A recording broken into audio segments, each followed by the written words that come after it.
Salut et bienvenue dans The Root of All Real Estate. Avec moi, Étienne Mellor, propriétaire de 3 agences immobilières. Avec plus de 20 ans d'expérience et plus de 20 millions de dollars de chiffre d'affaires chaque année, je suis super content de vous avoir avec nous aujourd'hui. Que vous soyez un agent immobilier, un entrepreneur ou juste curieux, vous allez trouver quelque chose qui vous parle ici. Si vous êtes prêt à foncer, saisir de nouvelles opportunités, vous êtes au bon endroit. Tu es allé Paris. en France, Ouais. Paris. Ouais. Puis là aussi, tu as fait ton cours? Oh, il n'y a pas de cours Il y a là-bas. pas de cours. En fait, parce que j'ai fait 2 choses dans ma vie. J'ai été headhunter pendant, 17 ans. Pour une compagnie ou pour un... J'ai travaillé pour des compagnies, puis j'ai travaillé pour moi-même. J'ai eu mon propre bureau avec 5 employés au départ. Après ça, je suis montée à 10 parce que les affaires allaient super bien. OK. Je suis montée à 10 personnes. Après ça, on est tombé en récession. Des années plus difficiles, j'ai fait un burn-out et j'ai vendu. C'est là que je suis allée suivre mon cours d'immobilier, en fait. Mais il y a beaucoup de ressemblances, non, avec le travail C'est la même chose. de headhunter et de courtier. Je veux dire, de connaître le... C'est comme chasseur. Je travaille avec des employeurs pour trouver des employés. Et là, je cherche des maisons, des vendeurs pour aller avec des acheteurs. C'est exactement la même chose. Fait que c'était une bonne formation, un début. Fait que là, on recommence au complet. On retourne en arrière. Tu as été courtier, ben, tu as commencé ta carrière de courtier ici, à Montréal. Ça, c'était pas long, 1 an. Comment ça a été ta première année en tant que courtier? Est-ce que c'était ce que tu avais imaginé? Oui, c'était ça. Fait que, le OK. début de l'immobilier, ça a commencé comment?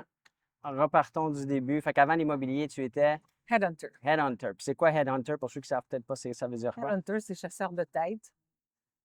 En fait, moi, j'étudie en psychologie. OK. C'est le début. C'est bon, ça, pour l'immobilier. Ouais, j'ai étudié en psychologie à l'Université de Montréal. J'ai fait 1 an aussi de maîtrise au HEC, en relations industrielles. OK. Et c'est ça, j'ai fait du recrutement de personnel. J'étais spécialisée dans le recrutement de personnel. Fait que ça veut dire, moi, je suis propriétaire d'une entreprise et je cherche quelqu'un qui veut être... Un directeur des finances. Fait que je vais te voir et toi, tu vas Trouver me le trouver directeur la des bonne finances. personne basée sur mes critères ou ce que je cherche. Directeur de communication, OK. directeur des finances. OK. Fait qu'on parlait que ben, c'est un bon exemple de Oui, très similaire, ce travail-là. c'est de la vente, pareil. Oui. Service à la clientèle. Quand tu as passé de ça à courtier, ça a dû être plus facile de commencer. Comment ça a été ta première année? Côté transaction, côté client, ça a été facile ou ça a été difficile? Je m'en souviens moins parce que ça fait plusieurs années, là. Ouais. Mais Mais non, oui, moi, je me rappelle bien de ma première année, ça fait 23 ans, mais c'était tellement difficile, c'était tellement pas oui. ce que j'avais imaginé que c'est pour ça que j'aime poser la Non, question. Mais... c'était difficile. C'était difficile. C'est sûr que c'était pas évident, là. Ouais, c'était pas évident. Même avec l'expérience et tout. Ouais, Fait que là, après, ça a été encore plus difficile parce que là, tu as déménagé à Vancouver ouvert. et là, il J'ai fallait commencé refaire le le cours. cours. J'ai commencé le cours. Et là, le cours, ça a été difficile parce que à Vancouver, ils détestent les Québécois. Mhm. Ils adorent les Français, mais ils détestent les Québécois. Et ça, je l'ai senti par un de mes profs qui disait I don't understand what you're saying. Fait, OK? fait que ça... It's because it's probably for your accent. Je posais des questions en maths et ça l'énervait. Et à la fin, quand j'ai eu mon résultat de maths, j'ai eu 98 Oh, wow. Donc, j'ai fait Tu as montré. C'est bon. la petite Québécoise finalement. Alors, j'ai étudié super fort. J'avais étudié avec 2 amis là-bas, ça a très bien été. Et quand j'étais à Vancouver, je joins tout de suite un cabinet où la grande patronne, c'est une Asiatique. OK. Elle est tombée en amour avec moi. Ça a été le fun. Mais il fallait que tu t'adaptes aussi à ne pas savoir tous les quartiers, toutes les Oui, régions. mais ça a été vite, ça. Mais pas beaucoup. C'est quand Ça a même été vite. c'est difficile. Tu te déplaces dans une autre province, nouvel environnement. Ouais. Non, Non, non, pas plus que ça. non, ça a été rapide parce que je savais où je voulais travailler. OK. Je savais où je voulais pas travailler. Donc, non, c'est ça. Donc, j'ai joint un bureau qui avait une très bonne réputation. Pour moi, c'est super important.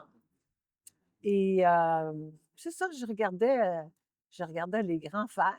Je me disais, waouh, j'étais super impressionnée. Puis à un moment donné, je suis allée voir les 2 winners, un après l'autre. Puis je leur avais dit, est-ce que tu peux m'accorder une demi-heure de ton temps? Ben oui, avec plaisir. Je suis allée passer une demi-heure avec chacun des deux. J'ai dit, comment tu as fait pour te rendre là?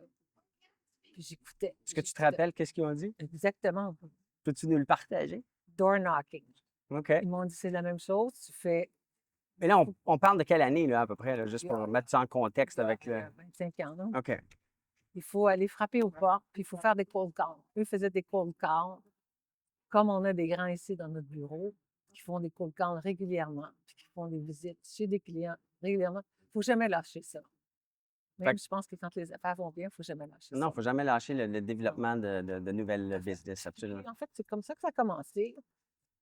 Et finalement, j'ai réalisé que, contrairement à l'école de Vancouver, les clients de Vancouver disaient: «Oh, elle est venue ici, elle a commencé à zéro, elle a travaillé, travaillé. Ah, c'est bon ça.»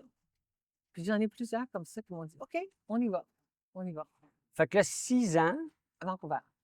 et là, soudainement, tu le savais d'avance peut-être, là, c'était peut-être planifié. Là, tu décides d'aller à Paris, en France, encore recommencer. Mais là, on parle de... C'est pas nécessaire de faire un cours là-bas pour être courtier. Fait comment ça s'est arrivé ou comment tu as... En fait, c'est arrivé que, à la fin, quand j'étais à Vancouver, ben, j'avais un copain, à Vancouver et bon, moi, je lui avais dit à un moment donné: «Moi, je déménage à Paris.» «OK, parfait, je m'en vais à Paris.» Ben, je suis divorcée sans enfant, donc je suis libre comme l'air, comme un papier. Alors, je déménageais à Paris. Lui, il trouvait ça un peu triste, mais bon, c'est comme ça, la vie, parfois. Et c'est ça, il s'est acheté un appartement, puis il m'avait dit: «Est-ce que tu veux m'aider à le décorer?» «Ben oui.» Alors, j'ai aidé à décorer son appartement. C'était super sympathique. J'ai tout fait En fait, j'ai pas juste aidé à décorer l'appartement, lui, il a acheté sur chantier. Alors, et c'est un immeuble qui avait été vendu à un promoteur. Le promoteur a acheté ça. Et il y avait 6 appartements dans l'immeuble seulement, un par étage. Et lui, il m'avait dit: «C'est beau, moi j'achète le 5e.» Parce que la la fille du propriétaire, elle a hérité du 6e étage, qui était le penthouse. OK. Et lui, mon ami, a dit: «Ben moi j'achète le 5e.» Alors c'était comme ça, qui était tout de suite le plus beau après le penthouse. Et j'ai tout surveillé, parce que lui, c'était un homme d'affaires à Vancouver, puis il n'avait pas le temps de s'occuper de ça, les détails. Puis moi, j'adore ça, les détails. J'adore ça, j'adore la décoration, j'adore beaucoup tout ce qui est visuel, j'adore ça.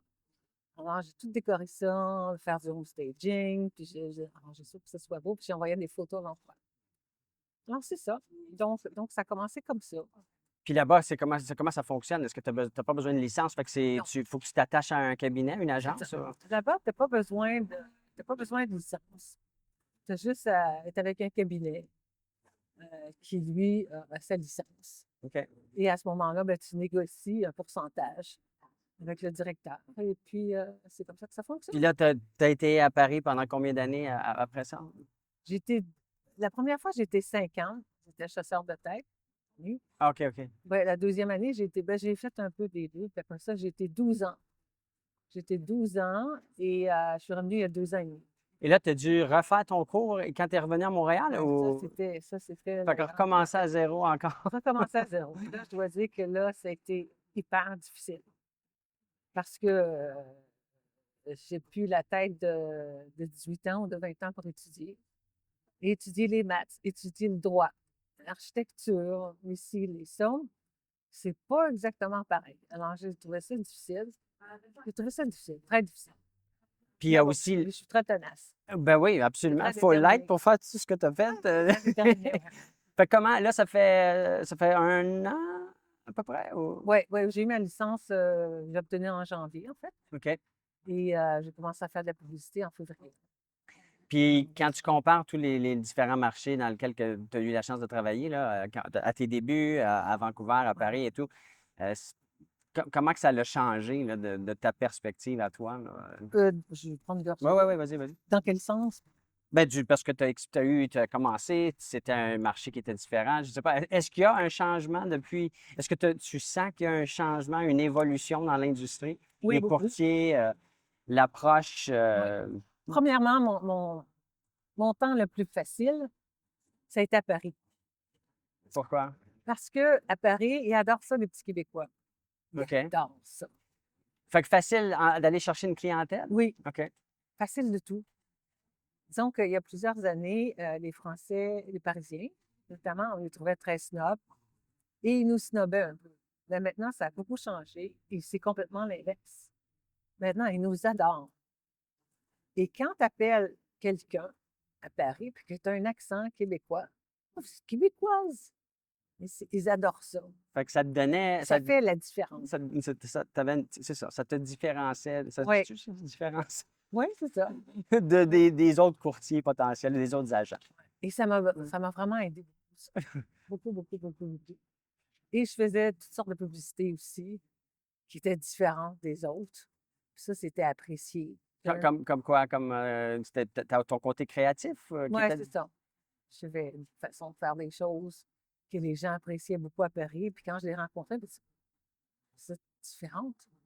Puis votre approche est différente. Puis je leur disais que nous, à Montréal, à Vancouver, on faisait des open house, des visites Ça libres. n'existe pas, ça, là-bas.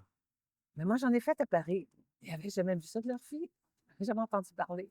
Et j'ai vendu des appartements comme ça. Êtes-vous agent immobilier? Je vous mets au défi. Joignez mon équipe et faites 100 000 en 90 jours. Si vous êtes ici, c'est parce que vous prenez votre business d'une manière sérieuse. Étienne va prendre le temps de vous expliquer exactement qu'est-ce que ça prend pour être capable de générer plus gros revenus. Moi, ça fait quand même très longtemps que je connais Étienne. Puis ce que moi, j'ai appris d'Étienne, c'est qu'il regardait toujours les choses d'une manière élargie. Quand on a une vision de voir quelque chose d'un côté, lui essaie de voir, mais comment est-ce qu'on peut faire ça 10 fois plus, 10 fois plus gros. Il pense toujours en gros. Que vous soyez à temps partiel, que vous soyez à temps plein, que vous soyez un étudiant, que vous soyez mère de famille, puis vous travaillez de la maison, il y a quelque chose pour tout le monde ici. Prenez la chance, je vous garantis que vous allez avoir des résultats. C'est une opportunité qui est rare, c'est une opportunité qui ne sera pas là continuellement. Amenez votre business au prochain niveau. Vous risquez de le regretter, je vous le dis. Cliquez en bas, vous n'avez rien à perdre.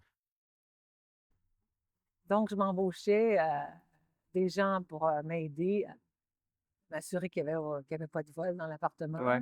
À la porte de l'immeuble, je mettais des ballons pour créer un événement. J'avais fait faire mon carton, visite libre, avec des ballons. Les autres n'avaient jamais vu ça de leur vie. Et c'était différent. Ça amenait beaucoup de monde. C'est sûr que ça amenait beaucoup de curieux, Mais ouais. mais ça amenait une clientèle, autant des acheteurs que d'autres vendeurs. Puis ça te mettait en position de rencontrer du monde. Oui, et moi, j'aime ça rencontrer les gens. Évidemment, j'ai étudié en psychologie. On est sur l'avenue Green à Westmount, près de nos bureaux. Tu habites j'adore, à Westmount. à Westmount. Pourquoi tu as choisi de t'établir à Westmount à ton retour? Ah non, j'ai l'appartement depuis 21 ans. Ah, OK, tu l'avais gardé, j'imagine? Oui, c'est ça, je l'ai dit. OK, OK. L'appartement, je l'ai acheté il y a 21 ans. Et parce que je suis née à l'extérieur de la ville et j'ai trouvé ça difficile. Et je m'étais dit, un jour, j'habiterai à Westmount. Ben, c'est tellement joli, c'est tellement. Mais qu'est-ce que tu aimes le plus de Westmount? Bien, c'est la verdure. C'est la verdure. Ben, On voit voilà. très bien. C'est c'est un mélange, la population, c'est un mélange d'anglophones et de francophones. Et je trouve que c'est des gens qui sont plus à l'international, qui ont voyagé, Ouais. qui aiment les belles choses. Et puis ça me rejoint. C'est une belle qualité de vie. Oui, une belle qualité de vie à Westmount, je trouve. Donc, ça me rejoint bien. C'est plus calme, disons, que d'autres quartiers. On se sent en confiance. Et c'est beau, tout simplement, c'est beau. Tu as aussi, au cours des années, naturellement, tu as rencontré plein de gens, tu as appris à connaître plein de gens. Là, tu me parlais tantôt, sans aller dans les détails, là, de deux bons clients à toi qui, dans les multimillions, mais ce pas des propriétés qui sont affichées sur le système. Tu fais beaucoup de transactions, comme on appelle en anglais, de pocket listing. Pocket listing, ben, oui, j'ai des clients comme ça. J'ai des clients comme ça, puis je trouve ça agréable. Quand on a la bonne clientèle pour ça, ben, c'est agréable, non? Ouais. Why not? Ton plus grand défi aujourd'hui, c'est quoi en tant que courtier? Mon plus grand défi, ben, c'est de conquérir à mon tour Westmount et d'être à la même échelle que les grands qu'on connaît, Absolument. tout simplement, de m'amuser. Et de m'amuser parce que je m'amuse. Quand je rencontre des gens, je m'amuse. Quand je visite leur maison, je regarde la décoration, je m'amuse. Et Mais il faut avoir du fun, il faut aimer ce qu'on fait. Oui, Il faut, il faut être passionné. et on parlait tantôt, puis je disais une chose qui est difficile à faire, mais que je pense qui est très important qu'on apprenne tous à faire, c'est de se détacher du résultat, Oui, de se détacher du côté de la transaction, oui, puis d'y aller avec la relation qu'on a ou qu'on aura oui, c'est avec ça. les gens. Puis si ça mène à transaction, ça mène à transaction, puis tant mieux. Ouais. Fait que, tu sais, c'est ce que tu pratiques. C'est ce que je pratique. C'est ce que je pratique. Est-ce qu'il y avait des choses, parce que là, on va couper ce que je vais dire, là, mais est-ce qu'il y avait une autre destination ou quelque chose que tu voulais mettre en évidence ou Non. Ben, en fait, j'ai eu des clients super agréables à Paris. J'ai eu des clients très, très importants. Évidemment, je ne peux pas nommer le nom, mais quand on dit qu'un client que j'ai eu était propriétaire de... Quand je l'ai rencontré, il y avait un magnifique appartement à Paris. mais comment tu rencontres ces gens-là? Dans quelles circonstances ou Ben, contextes? c'était, là aussi, c'était avec ma méthode, comme je disais, là, d'approche là, créative, là, qui OK. était au visuel, présentation visuelle. J'ai rencontré ce monsieur-là qui était un British, très, très sympathique. Et j'ai vu son appartement de Paris qui était à en couper le souffle. Puis il me disait, parce que j'aime me demander qu'est-ce qu'il faisait. Moi, je suis curieuse. Je me Ben ouais. demandais qu'est-ce qu'il faisait parce que j'étais headhunter avant. Ouais, ouais. Ben, il dit, moi, je suis juste président, je suis propriétaire d'une compagnie d'essence mondiale. Juste ça. Oui. Et il dit, ben, d'ailleurs, j'avais un condo à Hong Kong de 35 millions, je viens de le vendre. OK, intéressant. Et en tout cas, puis, en France, il possède des rues dans le sud de la France. Il y a OK. toute une rue qui lui appartient. Et tout. Et ça, j'ai eu cet appartement-là à vendre. Et dans les clients qui sont venus me visiter, ben, j'avais le frère d'un ancien président de la République. Oh, wow. OK. Oui.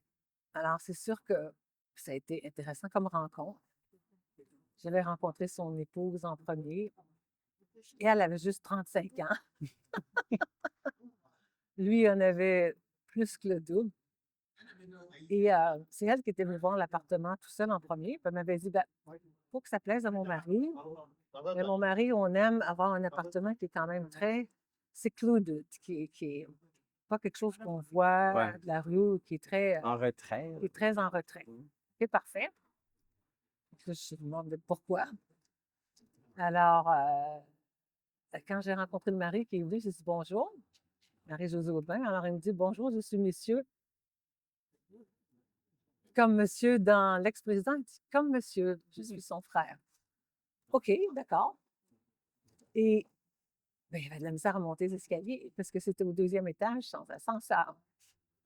Mais il a trouvé l'appartement absolument magnifique. Magnifique. Il tombe en amour avec l'appartement. Oui, c'est surtout sa femme qui est en amour avec l'appartement. OK. Bref, en tout cas, donc c'est juste pour. Bon, c'est bon, Fait que c'est agréable. c'était c'est tout un network, là, finalement. Oui. Là. Puis pourquoi, pas pourquoi dans le sens que, mais pourquoi lâcher ce network-là? En fait, c'est parce que j'avais envie de revoir ma famille. Ah, OK, Près de OK. ma famille, qui m'a quand même manqué beaucoup. Et bon, même si je venais peut-être 4 fois à Montréal par année. Mais tu es encore en contact avec Oui, plein de gens, j'imagine, de là-bas. Là. toujours. Je vais encore 4 fois par année. OK. Je vais régulièrement. Ça me manquait. Ça me manquait. Là, c'est normal. Donc c'est ça. OK. Alors, je me suis dit, bon, quand même, je retourne à Montréal. C'est fascinant, très, très belle histoire. C'est toujours le fun d'apprendre à connaître l'histoire des courtiers et de comment ils sont devenus qui ils sont aujourd'hui. Fait que Mes parents aussi étaient dans la vente. OK. Fait que c'est une affaire de famille. Ben, mon père était pharmacien. Donc, il y avait. Ça, c'est une bonne business. Mon père était pharmacien, on allait l'aider quand on était petit. Et ma mère, quoique infirmière, au départ, a eu 2 boutiques de vêtements. Et j'adorais ça, travailler avec Fait que elle. travailler avec le public, c'était dans la famille, Je suis c'était. née là-dedans. Ouais. Mais ça paraît dans ta personnalité. Puis j'ai 2 frères en immobilier. Ah oui, aussi. Un qui est investisseur, puis l'autre qui travaille en corporatif. Alors voilà. Félicitations, bonne continuité. Merci.